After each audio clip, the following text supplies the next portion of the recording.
Hey guys and girls, মোৰ নাম অংকুৰ শৰ্মা আৰু গভৰ্ণমেণ্ট জব আছাম চেনেলটোলৈ স্বাগতম। টেটৰ পৰীক্ষা পালেহি আপোনালোকে নিশ্চয়কৈ প্ৰিপাৰেশ্যন ফুল সুইঙত কৰি আছে আৰু যদিহে আপুনি মেথছৰ প্ৰেক্টিছ যথেষ্ট পৰিমাণে কৰি আছে তেনেহ'লে নিশ্চয়কৈ আপোনাৰ যথেষ্টখিনি ডাউট ওলাইছে আৰু যিকোনো ডাউট ওলালে আপোনালোকে মোক সুধিব পাৰিব কমেণ্ট ছেকশ্যনত কমেণ্ট কৰিব আৰু তেনেহ'লে মই পৰৱৰ্তী ভিডিঅ'ত আপোনালোকক সেই অংকটো বুজাই দিম। এতিয়া আজি মই আপোনালোকক চন্দ্ৰপ্ৰকাশ কিতাপখনৰ পৰা এটা হাৰ্ড MCQ বুজাই দিব বিচাৰিছোঁ।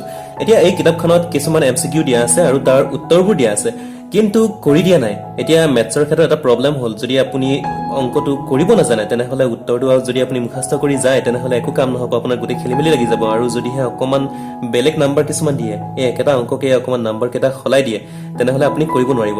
আৰু সেইটো কাৰণে মই এনেকুৱা ধৰণৰ হাৰ্ড MCQবোৰ আপোনালোকক কৰি বুজাই দিম আৰু আপোনালোকে যদিহে নিজে কিবা এটা অংক কৰিব পৰা নাই তেনেহ'লে নিশ্চয়কৈ জনাব, মই আপোনালোকক কৰি দিম। আজিৰ প্ৰশ্নটো হ'ল আয়ত ক্ষেত্ৰ আকাৰৰ মাটি এটুকুৰাৰ দিশ আৰু প্ৰস্থৰ অনুপাত 3:1 আৰু যদি পৰিসীমা 200 মিটাৰ হয় তেন্তে মাটি টুকুৰাৰ কালি হ'ব। বাৰু এতিয়া কি দিয়া আছে ইয়াতে? এতিয়া ইয়াতে পৰিসীমাটো দিয়া আছে, বাৰু পৰিসীমাটো দিয়া আছে, পৰিসীমা কিমান দিয়া আছে? পৰিসীমা মানে পেৰিমিটাৰ হয়, আপোনালোকে যদিহে ইংলিছ মিডিয়ামৰ হয় তেনেহ'লে পেৰিমিটাৰ মনত ৰাখিব। এতিয়া পেৰিমিটাৰ কিমান দিয়া আছে? 200 মিটাৰ দিয়া আছে, 200 মিটাৰ দিয়া আছে। এতিয়া আমাক কি উলিয়াব লাগে? কালি উলিয়াব লাগে। এতিয়া কালি মানে কি হৈছে? এৰিয়া হয়। কালি মানে টুমৰো বা য়েষ্টাৰডে নহয়, এৰিয়া হয়। এতিয়া কালি উলিয়াবলৈ আমাৰ ফৰ্মুলাটো আমি জানোৱেই, L × P আৰু পৰিসীমা উলিয়াবলৈ আমি এইটোও জানো ফৰ্মুলা 2 × L + B। আয়তৰ ক্ষেত্ৰত মন কৰিব, আয়তৰ ক্ষেত্ৰত এইটোৱে ফৰ্মুলা। এতিয়া L মানে হৈছে লেংথ আৰু B মানে হৈছে ব্ৰেথ। ইয়াতো হৈছে লেংথ, মানে অসমীয়াত যদি আপুনি জানিবলৈ খোজে তেনেহ'লে L মানে কি হৈছে? L মানে হৈছে লেংথ বা দিশটো হ'ব আৰু B মানে হৈছে প্ৰস্থ, যিটো ব্ৰেথ বুলি কোৱা যায় ইংৰাজীত। বাৰু এতিয়া 2 × L + B মানে হৈছে 200, এইটো আমি গম পাওঁ। এতিয়া ইয়াতে আমি কালি জানিবলৈ হ'লে আমি L টো একজেক্টলি জানিব লাগিব, L মানে কিমান, আৰু B টো একজেক্টলি জানিব লাগিব, B মানে কিমান, আৰু তেনেহ'লেহে আমি কালিটো উলিয়াব পাৰিম। বাৰু যিয়ে নহওক, এতিয়া কথাটো হ'ল আমি ইয়াৰ পৰা উলিয়াব লাগিব সেইটো কথা। আমি এতিয়া দুটা কথা নাজানো আৰু তেনেহ'লে আমি এটা ইকুৱেশ্যনৰ পৰা আমি এইটো কেতিয়াও উলিয়াব নোৱাৰো। বাৰু সেইটোৰ কাৰণে আমাক এটা কথা দিয়া আছে, এটা অনুপাত এটা দিয়া আছে আৰু সেই অনুপাতটো কি হৈছে? 3:1 আৰু 3:1 মানে কি বুজাই আছে ইয়াতে? দিশ আৰু প্ৰস্থৰ যিটো অনুপাত, মানে দিশ প্ৰস্থ, মই লিখিছো ইয়াতে দিশ আৰু প্ৰস্থৰ অনুপাত। আৰু যদিহে আপুনি ইংৰাজী মিডিয়ামৰ ষ্টুডেণ্ট হয় তেনেহ'লে এইটো কিমান হ'ব? এইটো লেংথ হ'ব, দিশ মানে হৈছে লেংথ ব্ৰেথ হ'ব। বাৰু এইটোনো কি বুজাইছে? দিশ আৰু যিটো কলন তাৰপিছত প্ৰস্থ, এইটোৱে কি বুজাই আছে? এইটোৱে কি বুজাই? এই অনুপাত মানে কি হৈছে? দিশটো যদিহে 3 হয় তেনেহ'লে প্ৰস্থটো সদায় এগুণ হ'ব লাগিব, সেইটোৱে বুজাই আছে। এতিয়া অনুপাত আপোনালোকে গমেই পায়, প্ৰথমটো সাপেক্ষে দ্বিতীয়টো কিমান বাৰ আছে। এতিয়া যদিহে দিশ যদি 3 মিটাৰ হয় তেনেহ'লে প্ৰস্থ 1 মিটাৰ হ'ব, দিশ যদি 6 মিটাৰ হয় প্ৰস্থ 2 মিটাৰ হ'ব, দিশ যদি 9 মিটাৰ হয় প্ৰস্থ 3 মিটাৰ হ'ব। গতিকে সদায় তেনেদৰে চেঞ্জ হৈ থাকিব। তাৰ মানে যদি আমি এইটো টোটেল আমি 1 বুলি ধৰি লওঁ, 1ক যদি আমি 4 ভাগ কৰোঁ, যদি 1ক আমি যদি 4 ভাগ কৰোঁ, 4 ভাগৰ 1 ভাগ হ'ব পিছফালটো, আৰু প্ৰথম চোৱাটো কি হ'ব? 4 ভাগৰ 3 ভাগ হ'ব, 4 ভাগৰ 3 ভাগ হ'ব। নিশ্চয়কৈ গম পাইছে। এতিয়া এই অনুপাতৰ পৰা আপুনি x বুলিও ধৰি ল'ব পাৰে, এতিয়া দিশটো আপুনি 3x বুলি ধৰি ল'ব পাৰে, প্ৰস্থটো আপুনি 1x বুলিও ধৰি ল'ব পাৰে, আৰু নতুবা আপুনি পাৰ্টকেইটা উলিয়াই ল'ব পাৰে। বাৰু আমি এতিয়া দিশ আৰু প্ৰস্থৰ আমি পাৰ্টকেইটা উলিয়াওঁ। দিশ আৰু প্ৰস্থ।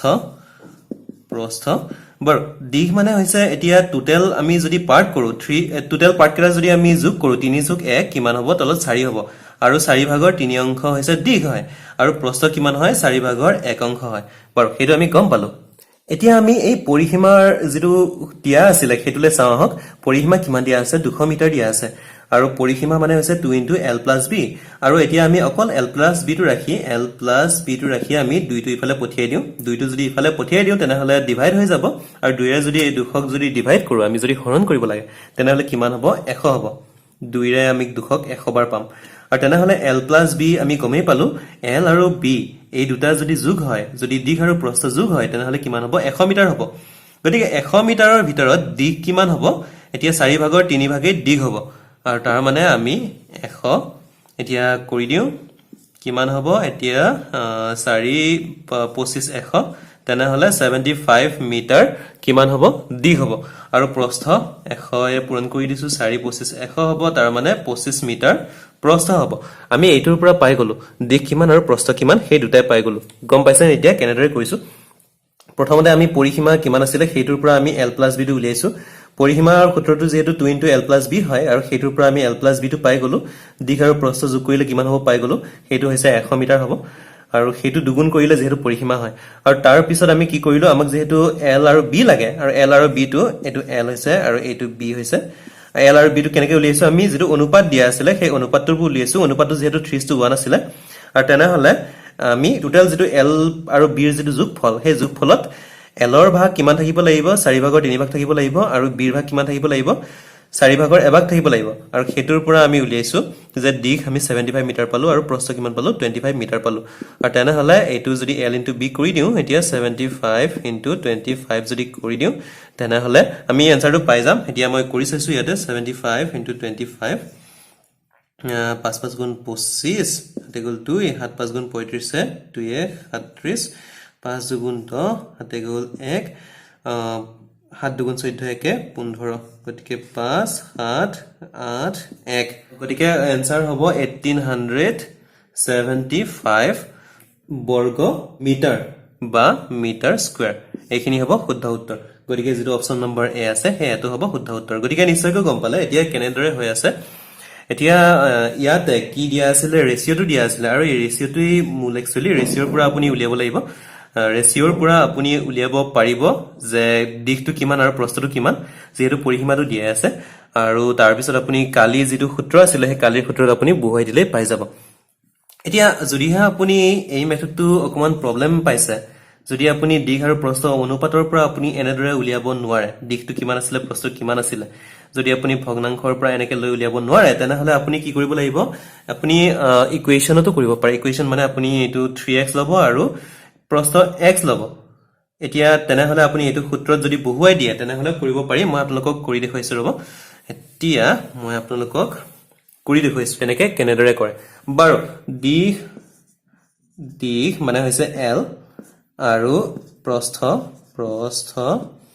মানে হৈছে b ইহঁতৰ ৰেশিওটো দিয়া আছে কিমান আছে 3:1 আৰু তেনেহলে আমি ধৰি লব পাৰো এইটো দিশটো হৈছে 3x আৰু প্ৰস্থটো হৈছে x বুলি ধৰি লব পাৰো যেহেতু 3:1 ৰেশিওত আছে তেনেহলে যেটো পৰিসীমাৰ সূত্ৰ আছিল হেতু কি আছিল 2 * l + b আছিল পৰিসীমাৰ সূত্ৰ আৰু পৰিসীমা মানে দিয়া আছে 200 মিটাৰ নহয় জানো বাৰ যিয়ে নহওক এতিয়া দুইটো মই ইফালে পঠিয়াই দিম আগতীয়াকৈ আৰু l মানে কিমান আছে l মানে হৈছে 3x b মানে হৈছে x তাৰ মানে x আৰু ইফালে পঠিয়াই দিলো 200 ডিভাইডেড বাই 2 এটো 1 হল 0 0 0 0 তাৰ মানে এটো 3x + x কিমান হ'ব 4x হ'ব 4x = 100 হ'ব নিশ্চয়কৈ গম পালে আৰু x ৰ মান কিমান হ'ব 4 টো ইফালে যদি পঠিয়াই দিও 4 টো ইফালে যদি পঠিয়াই দিও তেনেহলে কিমান হ'ব 25 হ'ব তাৰ মানে x মানে হৈছে প্ৰস্থ তাৰ মানে আমি পাই গলো b মানে কিমান হ'ব 25 হ'ব আৰু যেটো l আছিল l মানে 3x আছিল তাৰ মানে 3 *